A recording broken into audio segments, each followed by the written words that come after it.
তবে সংবিধানের ওনারা অনেক বেশি অভিজ্ঞ, সবকিছুতে সংবিধান নিয়ে আসেন। সীমান্ত হত্যা বাংলাদেশের দীর্ঘদিনের চলমান পরিস্থিতি।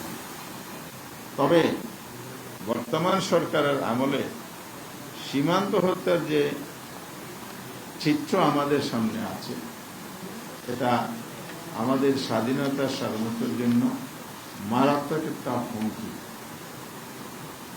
আমরা জানি আমাদের যে বিজেপি ইতিমধ্যে 26টি জেলায় নিরাপত্তা ব্যবস্থা জোরদার করেছে, কিন্তু আমাদের প্রতিবেশী রাষ্ট্র প্রতিবেশী সুলভ আচরণ না করে এখানে অন্যায় এবং বাড়াবাড়িমূলক আচরণ বাংলাদেশের সাথে করে যাচ্ছে। ভারতের সংবিধানেও নাগরিক অধিকার যা নিজেদের নাগরিক, একইভাবে বলা আছে বিদেশি নাগরিকদের তাই সে অধিকার দিতে হয়। প্রতিটি দেশে আছে, আমাদের দেশে আছে।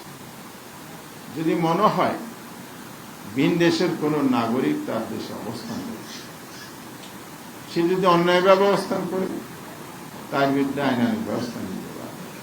সেটা কি? সেটা হচ্ছে গ্রেফতার করতে পারে, 24 ঘন্টার মধ্যে আইনের কাছে সুপর্দ করতে পারে, বিচার রায় যা আসবে সে অনুযায়ী পদক্ষেপ নিতে পারে। ভারত সেই পথে হাঁটেনি। ফেলানির হত্যাকাণ্ডের কথা আমরা জানি। এ ধরনের সীমান্তের প্রতিনিয়ত যে ঘটনাগুলো ঘটে, বাংলাদেশের উপর আক্রমণ, সীমান্তের ভিতরে প্রবেশ করে যেভাবে মানুষের ক্ষেত খামার পর্যন্ত হামলা চালায়, এগুলো বাংলাদেশের অতীত ইতিহাস নয়, বর্তমানও চলমান। সাম্প্রতিক পশ্চিমের ঘটনা ঘটেছে।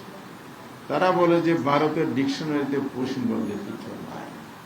তাহলে আপনারা যে চান বিভিন্ন পয়েন্টের সীমান্তে এতগুলো লোক জোরপূর্বক ফেলে দেওয়ার চেষ্টা করেছেন। আমাদের বিজেপির সাথে বাংলাদেশের দেশপ্রেমিক জনগণ প্রতিরোধ গড়ে তুলেছে।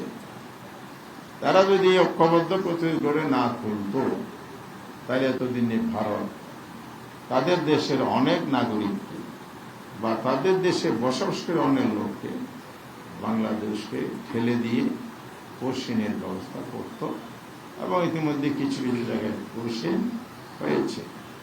আমাদের এক তথ্য আমরা জাতীয় পত্রপত্রিকায় বিভিন্ন মাধ্যম থেকে দেখেছি, সীমান্তে মার্চ, এপ্রিল ও মে 3 মাসে 50-এরও অধিক স্পটে সীমান্ত এলাকায় পশ্চিমের ঘটনা ঘটেছে।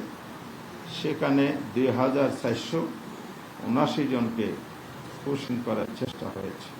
প্রতি রিপোর্ট এটা হলেও আমরা পাবলিকভাবে সোর্স থেকে যে রিপোর্ট পাই, এর সংখ্যা দ্বিগুণেরও বেশি।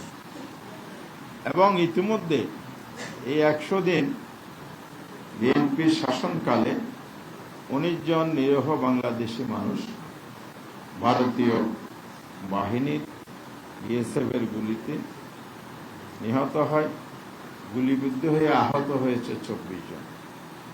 বিএসএফ এবং আরাকান আর্মি, যেটা মায়ানমারের সাথে এই বর্ডারে, 83 জনকে আটক করে বা জোরপূর্বক করে নিয়ে যায়। সীমান্ত পরিস্থিতি যা, সরকার সেই ক্ষেত্রে যে পদক্ষেপ নেওয়ার কথা যথাযথ পদক্ষেপ নিয়ে ব্যর্থ হয়েছে।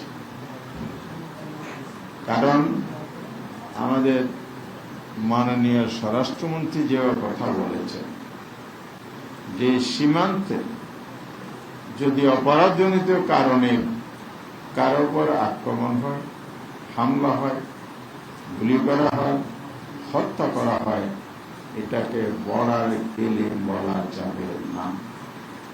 আমি অনুরোধ করব মন্ত্রীদের এই দায়িত্বশীল জায়গা থেকে যখন কথা বলবেন, সংজ্ঞায়িত করবেন, ওনাদের মনে রাখতে হবে যে উনি বাংলাদেশের ক্যাবিনেট মিনিস্টার। কিন্তু বয়ানটা হয়ে গেছে ভারতীয় মন্ত্রীদের মতো, ভারতীয় নেতৃত্ব। এদের বক্তব্য বাংলাদেশে কোন মন্ত্রী দিতে পারে, এটা আমাদের বিশ্বাস করতে কষ্ট হয়। কারণ হচ্ছে সীমান্তে যদি কাউকে যদি আপনি ঠেকাতে চান, এটার জন্য আইনে আছে, উনিও সেটা জানেন, এটা আমরা বিশ্বাস করতে চান। সীমান্তে কেউ যদি অপরাধও করে থাকে, সে অপরাধ দমনেরও পদ্ধতি আছে। একটা তো আমি বলেছি, ভারতের সংবিধান, বাংলাদেশের সংবিধানের কথা উনি অস্বীকার করবেন কিনা আমি জানি না, তবে সংবিধানের ওনারা অনেক বেশি অভিজ্ঞ, প্রায় সময় সবকিছুতে সংবিধান নিয়ে আসেন। নিজের ও পরিবারের নিরাপত্তায় সব সময়ই থাকুন আপোষহীন। নিরাপত্তায় আপোষ নয়া, ঘরে রাখুন আরএফএল ল্যাডার। তো এই জায়গায় সংবিধানের ধারাটা ভুলে গিয়েছেন কিনা, নাকি অন্যের দ্বারা প্রভাবিত হয়ে বলেছেন, এটা একটা প্রশ্ন থেকে গেল। তবে নিয়ম অনুযায়ী কোন নাগরিককে, কোন দেশের মানুষকে সরাসরি বর্ডারে গুলি করে হত্যার বিধান নেই। সেখানে কে আছে? বিধানটা হচ্ছে গ্রেফতার করতে পারবে, ভয় দেখানোর জন্য ফাঁকা আওয়াজ করতে পারবে, কিন্তু মরণঘাতী অস্ত্র, সরাসরি আঘাত, গুলি করে হত্যা, এটা মানবাধিকারের সুস্পষ্ট লঙ্ঘন। একই সাথে আমরা বলতে চাই, এটা বাংলাদেশের সার্বভৌমত্বের প্রতি চরম আঘাত। সেই ধরনের মানবাধিকার বিরোধী একটি কাজকে, দেশের স্বাধীনতার সর্বমত একটি কাজকে সমর্থন যোগাতে পারে এমন একটি বক্তব্য দেয়া আমাদের অতীতের জাতীয় পলিসি এবং নীতির সাথে সাংঘর্ষিক।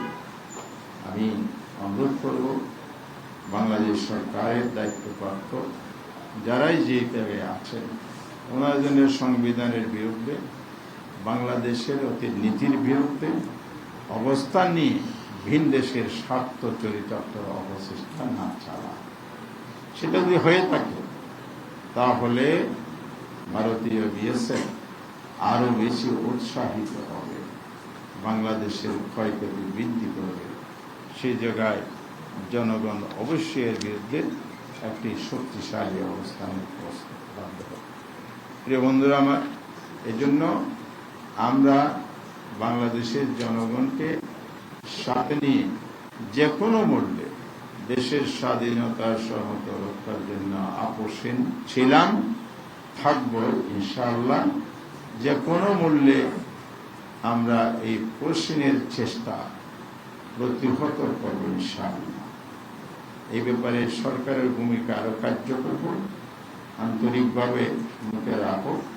জনগণের দায়িত্ব যেহেতু সরকারের, রাষ্ট্রের পক্ষে সরকার এই কাজগুলো করে, সেই কাজটা যাতে সরকার কোনো ধরনের উদাসীনতা অবহেলার পরিচয় না দেয়।